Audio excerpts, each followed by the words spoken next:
las relaciones, intérprete del poder, José Antonio Crespo, que ya estuvo aquí presentando Trilogía de la Conquista, y que también es estudioso de las relaciones gobierno-iglesia. Lo convoqué para que nos ayudara a entender un poco el papel de los arzobispos y el poder, o cómo, o qué papel debieran tener, porque pues históricamente han estado cerca del poder. Doctor, buenos días. ¿Qué tal? Buenos días.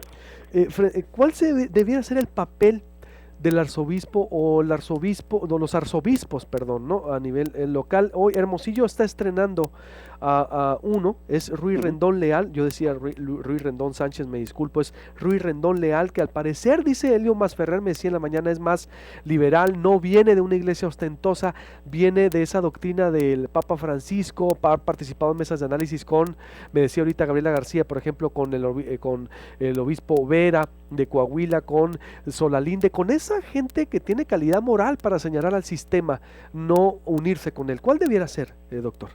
Bueno, pues es que yo entiendo la religión de manera muy distinta a como lo han hecho las iglesias cristianas en general.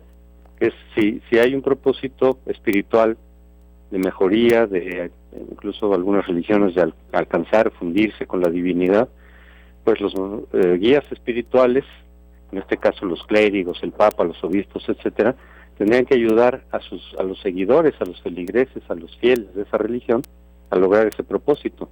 Y dentro del cristianismo, pues el propio fundador del cristianismo ha dicho que la política va por un camino y la espiritualidad por otra. Lo dijo de varias formas, en varias ocasiones, que incluso el involucrarse en política puede desviar del objetivo espiritual.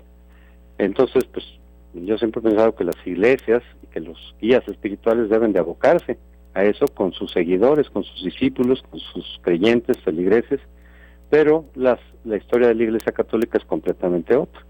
Siempre ha estado involucrada en política, de hecho recibió poder directamente, fue una iglesia de Estado, tenía poder político, poder militar, poder judicial, no digamos poder económico, y se involucraba de la misma manera que un partido político, o un príncipe, o un rey, en el caso de los papas, eran prácticamente reyes, no solamente de una estructura institucional, sino de un poder político real, en Italia, en Europa, etcétera. Entonces, han estado íntimamente vinculados, permanentemente vinculados a la política como una institución política, aunque legitimados, a diferencia de otras instancias políticas, por argumentos religiosos. Entonces, pues sí, la Iglesia en la historia de México, por ejemplo, siempre fue un factor político que intervenía, que influía en las decisiones, que organizaba golpes de Estado, que apoyaba o quitaba el apoyo a presidentes y a gobernadores. O sea, es una institución política, como si fuera un partido político más. Se le ha despojado históricamente y afortunadamente a la Iglesia desde el siglo XIX del poder político directo. Es cuando surge pues el liberalismo, los estados laicos, etcétera, pero a pesar de ello, en la medida en que tienen influencia sobre sus feligreses, y estos son muchos, siguen influyendo, por lo menos ya no como un grupo político directo, pero sí como un grupo de interés, como puede ser un sindicato, como pueden ser los empresarios, como pueden ser las academias, los medios de comunicación. La Iglesia sigue funcionando como un grupo de interés político y tiene mucha influencia política en lo que dice, en lo que hace, en lo que trata de influir, menos que antes, digo, afortunadamente. Entonces, pues simplemente para mí los clérigos están en funciones totalmente distintas. Los jerarcas están en actividades políticas, con cuyas causas podemos a veces coincidir o no, la gente en general. Uno puede coincidir con ciertas cosas de la Iglesia, con ciertas actividades o labores o directrices políticas. A veces hay gente de izquierda, la vida, la teología de la liberación, y otros sumamente conservadores, porque la Iglesia tampoco es monolítica en materia ideológica, ¿no? Algunos son muy conservadores, hay algunos clérigos que han sido de izquierda, algunos incluso han tomado las armas, en fin, en diferentes temas de pronto los clérigos en concreto pueden tener posiciones diversas. Se puede estar de acuerdo con unos u otros, pero para mí en general no debían estar metidos en la actividad política porque su propia religión, su propio fundador, pues insistía en que son actividades incluso contrarias, ¿no? Que son excluyentes una de otra. Pero bueno, el hecho es que yo como politólogo que he estudiado la Iglesia como una institución política, ni modo. Así se definió la Iglesia, así ha querido ser, así ha querido actuar. Entonces es una institución política que lo tenemos que analizar también como tal. Le faltará renovarse, doctor, tomando en cuenta el contexto histórico, por ejemplo, desde la reforma de Lutero, tal vez, ¿no? Por allá en el 1517, Sí, pasando por el protestantismo europeo, que pues logró mucho, por ejemplo, el desarrollo escandinavo, ¿no? Esos países protestantes se hicieron al protestantismo, pasando, por ejemplo, por la religión en Escocia, doctor. A mí me tocó estar, y me impresioné mucho hace como 5 años sí. que anduve, cómo las iglesias en Escocia las venden. Por ejemplo, las vende el Estado, vende la iglesia, te encuentras una iglesia restaurante, una iglesia museo, una iglesia, ¿para Ujú. qué? Para hacerse de recursos la iglesia, ¿no? Es decir, y tiene otro tipo de cultos. Creo, son presbiterianos, ciertamente, es decir, allá son otro tipo de culturas religiosas, ciertamente, pero faltará entonces una reforma que ciertamente pasó por el periodo juarista, liberales y conservadores, y que Ajá. aquí nos costó sangre con la guerra cristera, pero y con Salinas que se sentó al poder y buscó la legitimación, pero no faltará ahorita otra reforma entonces, doctor, o cómo verla. No, es que lo de Juárez fue una reforma del Estado, no fue una reforma de la Iglesia. Lo que se reformó fue el Estado para hacerlo laico, para separar, digamos, esta actividad política de las iglesias, precisamente para que pudiera haber varios cultos Ujú. o que la gente pudiera ser libremente atea o agnóstica, sin que tenga que seguir preceptos a partir de un culto en el que no cree o de creencias que no comparte, ¿no? Ese es el Estado laico y es un gran triunfo y un gran avance del siglo, bueno, que viene desde el liberalismo, el siglo XVIII, XIX, etcétera, XX. Es un gran avance de Occidente el Estado laico para separar las cosas, ¿no? Y que quienes quieran seguir un culto, pues lo sigan, y sus preceptos y sus comportamientos, pero los que no tienen por qué verse obligados a seguir esos comportamientos y esos códigos de conducta a partir de algo que no cree, sino dejar en libertad a la gente que crea lo que quiera, que profese la religión que quiera, no solamente una, además, porque cuando hay religión de Estado, los demás de otras religiones minoritarias no pueden ejercer libremente sus religiones, han sido perseguidos, lo sabemos, ¿no? Han sido muertos incluso por sus creencias religiosas. Eso pasó incluso aquí en México durante la colonia, ¿no? La colonia se perseguían mucho más, por ejemplo, a ingleses o alemanes o franceses por su protestantismo que porque tuvieran actividades distintas que pudieran afectar los intereses del virreinato.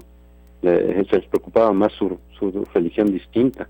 O no se permitía que vinieran migrantes si eran protestantes. Podía haber venido también en México una migración europea, como en otros países, de distintos países europeos, pero se les exigía ser católicos y pues los protestantes entonces simple y sencillamente optaban por irse, por ejemplo, a Estados Unidos, ¿no? Ujú. Entonces, lo que haría falta, creo yo, son una o varias reformas de la propia Iglesia para actualizar su pensamiento, no necesariamente el dogma, pero sí la interpretación del dogma, pues con los avances de la humanidad, con los avances de la ciencia.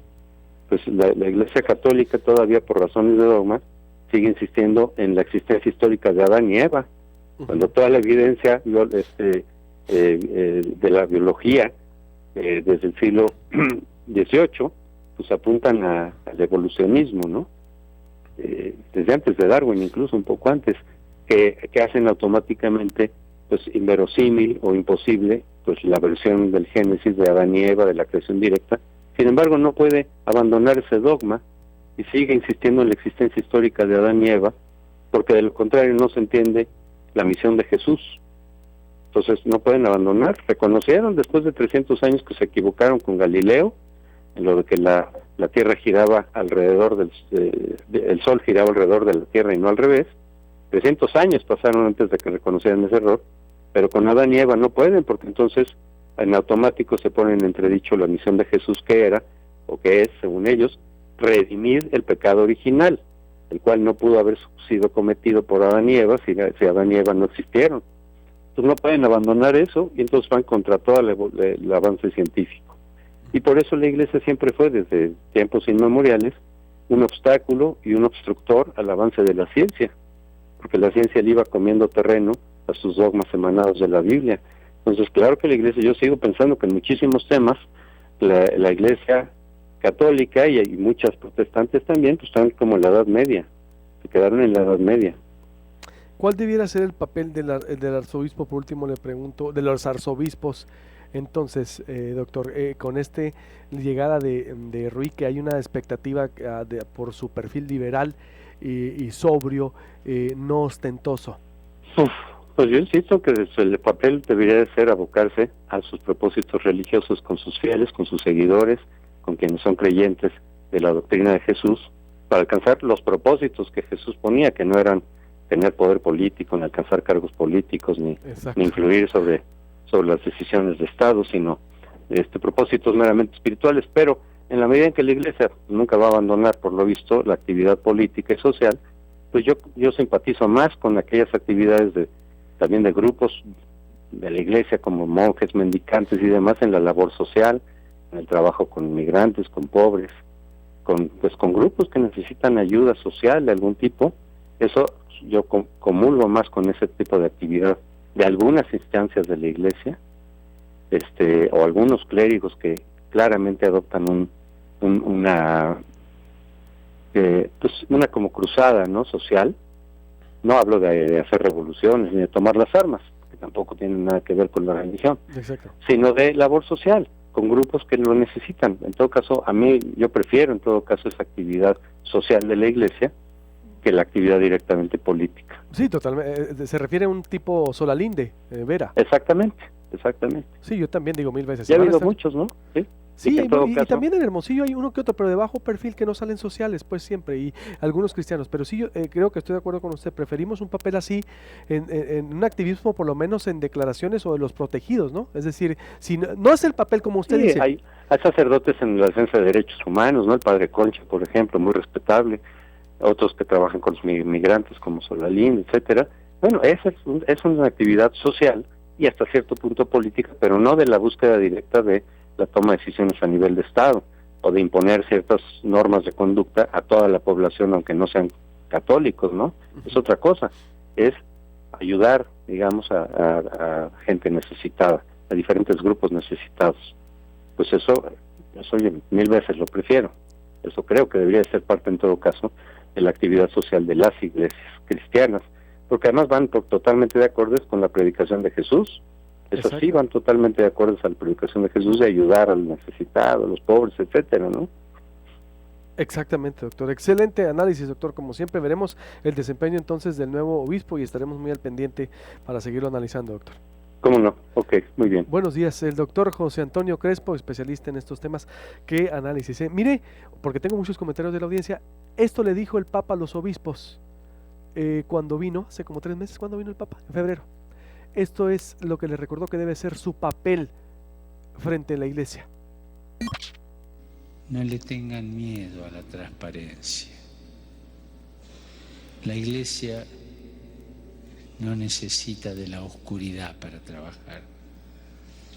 Vigilen para que sus miradas no se cubran de las penumbras de la niebla de la mundanidad. No se dejen corromper por el materialismo trivial ni por las ilusiones seductoras de los acuerdos debajo de la mesa. No pongan su confianza en los carros y caballos de los faraones actuales, porque nuestra fuerza es la columna de fuego que rompe dividiendo en dos la marejada del mar sin hacer grande rumor. No se necesitan príncipes, sino una comunidad de testigos del Señor. Cristo es la única luz, es el manantial de agua viva. De su respiro sale el espíritu que despliega las velas de la barca eclesial. Ojo, no se necesitan príncipes, sino una comunidad de testigos del Señor. No le tengan miedo a la transparencia, no necesita la Iglesia de la oscuridad para trabajar. Qué fuerte, ¿eh? Debiera venir seguido, yo creo, el Papa, ¿no?, para recordarles a la Iglesia, y hay un que otro líder también, a los líderes de religiones, de que pues la cercanía es con la gente, no con el poder. Volvemos. Entonces, úsalo rigurosamente. Es personalizable